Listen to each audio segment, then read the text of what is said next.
Hi, it's Charlie Zeiss with Stargate Pyramids and the Pyramid Science Foundation. Today's video is going to be about finding the golden ratio and phi scaling in Christmas trees. Now, this information I've known in very general terms for a couple of years now. I had measured a number of Christmas trees themselves over the years and had found this geometry in at least a portion of them, but more recently, I started doing more research into the more contemporary and public Christmas trees that are in a conical shape, which aren't live, but artificial trees. And I found that this geometry was absolutely everywhere, not just in the United States, but around the world. So I think this was, I decided that it was worth the effort to put together a video on this. So that's what we're going to be talking about. I'm not going to be talking for a lot of this video. I've got a lot of slides at the end of this geometry of Christmas tree from all around the world, and I'm going to put some music to that at the end. But I do want to give you some background into the history of the Christmas tree and some of the other ornaments and traditions that went into the Christmas tree so we can get a perspective on the use of sacred geometry. And I'd also, as you'll see, the 76.345 is not the only geometry. Just like in the Gothic cathedrals, we found the 72, 72.8, and some steeper angles that I really haven't explored yet. But we're going to find that the same thing holds true not only in artificial trees, but in live trees as well. So with that said, let's open up and we'll begin the slide presentation. Again, this is the title is The Golden Ratio and Phi Scaling in Christmas Trees. You see here on the left, this is an artificial tree that's actually in Manhattan across the street from St. Patrick's Cathedral.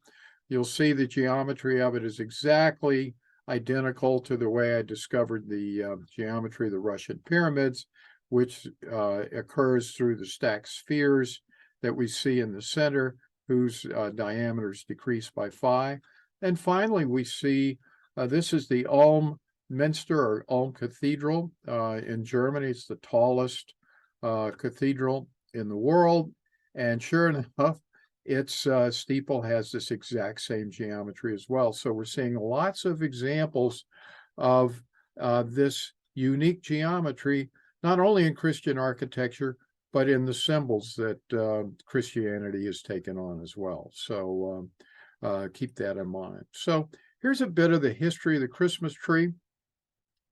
The Christmas tree is an evergreen tree, often a pine, spruce, or fir, decorated with lights and ornaments as part of Christmas festivities.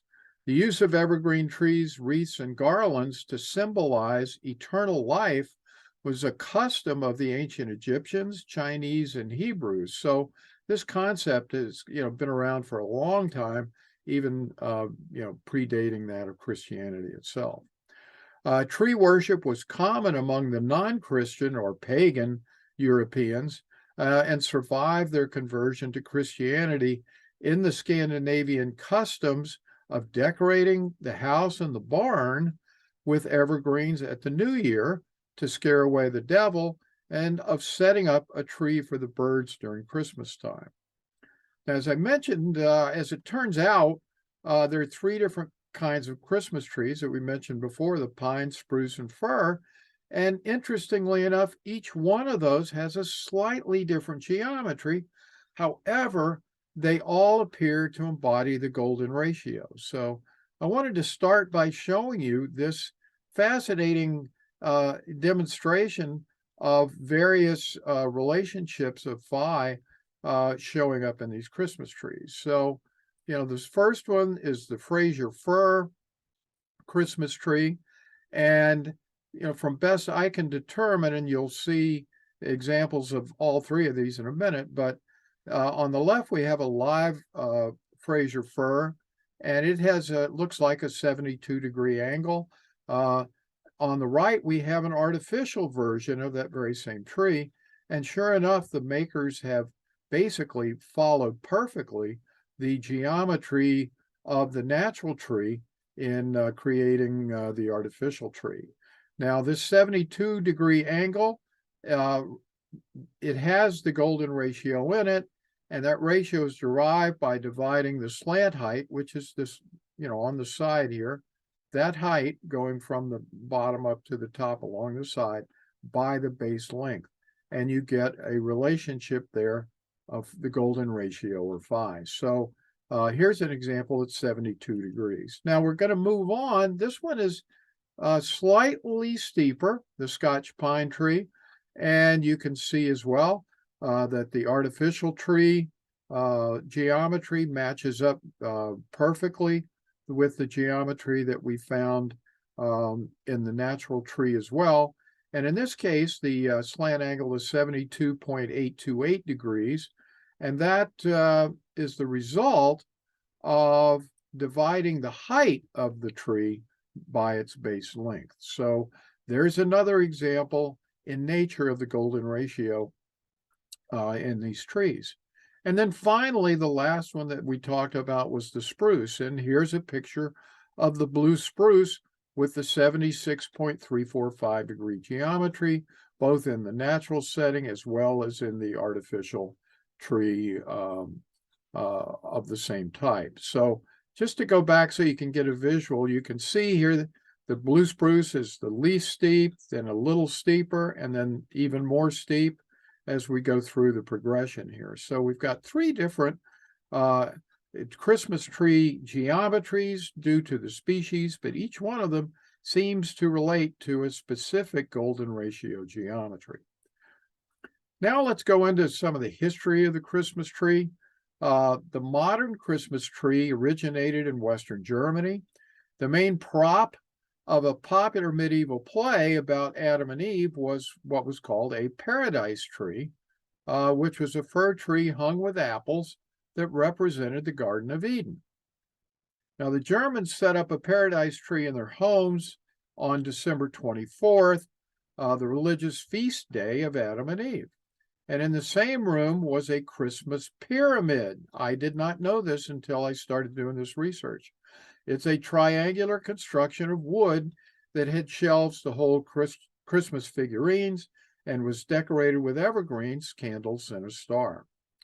By the 16th century, and this is important, the Christmas pyramid and the paradise tree had merged to become the Christmas tree that we know today. So let's go and look at this. I couldn't find an, obviously, because this was in the 16th century, but this is a modern example of the paradise tree. Here on the left, we see the apples hanging onto the tree. These are probably artificial, because I believe this tree is artificial as well, but you get the idea. That was the original paradise tree. Here we see on the right a larger version of that. Both of these trees that I found examples of this geometry for have the 76.345 geometry. Now here are some examples of the Christmas pyramids that they were referring to. Two examples of these, both of which, as it turns out, have this geometry as well.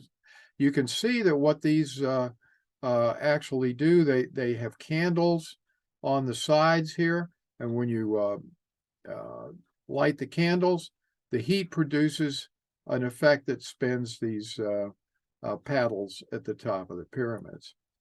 Now, the Christmas pyramid is not only something of a decorative nature.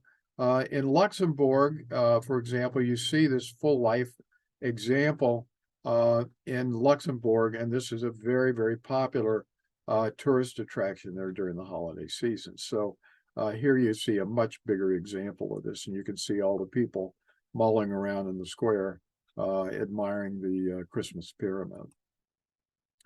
So now let's talk briefly about artificial Christmas trees.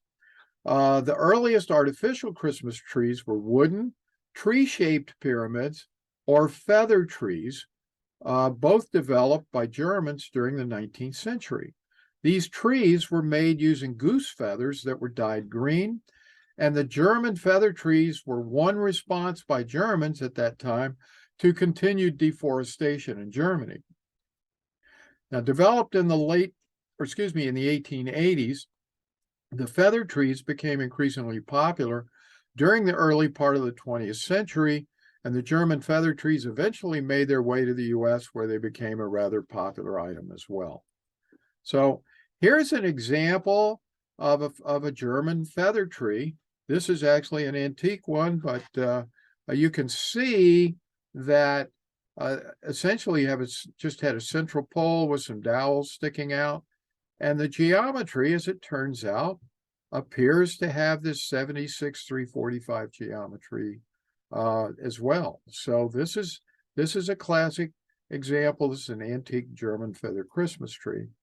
Now, here are some other paintings of Victorian era Christmas trees, which would have been around the 1880 period that we referred to earlier from England. And you can see these trees, again, seem to all have this geometry. The two on the left are more in the form of the feather tree, whereas the one on the right is a traditional, Christmas tree. But you can see that the way these trees were devised, it was very easy to hang ornaments at each of the levels. And I wonder at some point whether that, in fact, given that this is the geometry of phi scaling, this is purely speculative, but I wondered whether this was supposed to represent each level, the fractalization that occurs in the creative process using phi scaling. Now, here are some other examples of Christmas trees. These are all called wooden plank Christmas trees.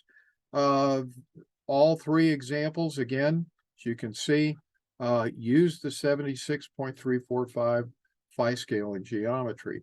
But again, clear examples that the manufacturers today of these pyramids, or these trees, are using the 76.345 geometry of the Russian pyramids. Now, here are two examples of some very expensive Christmas trees. This particular one is made by a company called Pro Aurum. Aurum is, of course, Latin for gold. And this particular Christmas tree pyramid that they sell is roughly worth about $2 million. So this is for the family, I guess, that has everything. But the reason it's so costly is because the pyramid, as you can see, is filled with gold coins on all four sides from top to bottom. And this is a picture of the Christmas tree pyramid being filled up with gold coins. Here's another example of an expensive Christmas tree. This is from Swarovski. And this, I believe, is made out of crystal. And this particular tree was found in the Hong Kong airport. So two examples of very expensive Christmas trees that use this geometry. Now, here's another example of this. This type of outdoor Christmas light cone has become more popular. It's certainly in the United States over the years. And this particular one that I found on Amazon.com uses this geometry as well. And now what I wanted to show you, because this is what the balance of most of the rest of the presentation is going to be about, we're going to be looking at public Christmas tree geometry. One of the things that artificial trees have done is it helps us to define that geometry because this is mechanical and the angles are much more precise than they are on a tree that's been grown naturally. And as you can see, there are three major geometries here, just as we found with the natural Christmas trees, the pine, spruce, and fir. And sure enough, as I checked this out, each one of these three geometries seems to correspond to these three sacred geometric angles that we talked about before, the 72-degree on the left, and in the middle, the 72.828, and finally, the 76.345-degree geometry on the right. And that's the one, of course, that I said is most predominant in the world and is the one that we're going to focus on in the balance of this presentation. But you're going to be amazed both at how many of these trees are seen in public places with this geometry. But also you're going to be surprised at the fact that this form of decoration has become truly universal. You find this all over the world, as you're going to see in the slides that I put together, from China to India. It doesn't matter where. It doesn't have to be a Christian country. This has become a holiday theme that's really become worldwide in nature. So it's going to be fascinating to watch that. So I'm going to stop now, and I'm just going to say thank you for listening.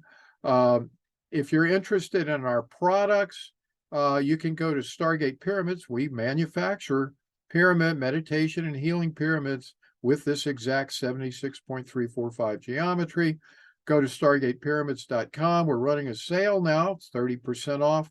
Use coupon code LOGO30 to get your 30% discount. And then you can do that at stargatepyramids.com, which is the site where we sell those products. If you're interested in watching our more than 300 videos on sacred geometry and pyramids, go to YouTube and Rumble and look for the Pyramid Science Foundation, and you'll find all of our videos located there. Finally, if you have any questions, want to contact me, please feel free to call me or email me at stargatecharlie@stargatepyramids.com or 412-474-3481. So I'm going to say thank you for watching, and for those of you who are interested, please follow along. I'm going to put some Christmas music to the photos that follow. I thank you for watching, and you have a great day.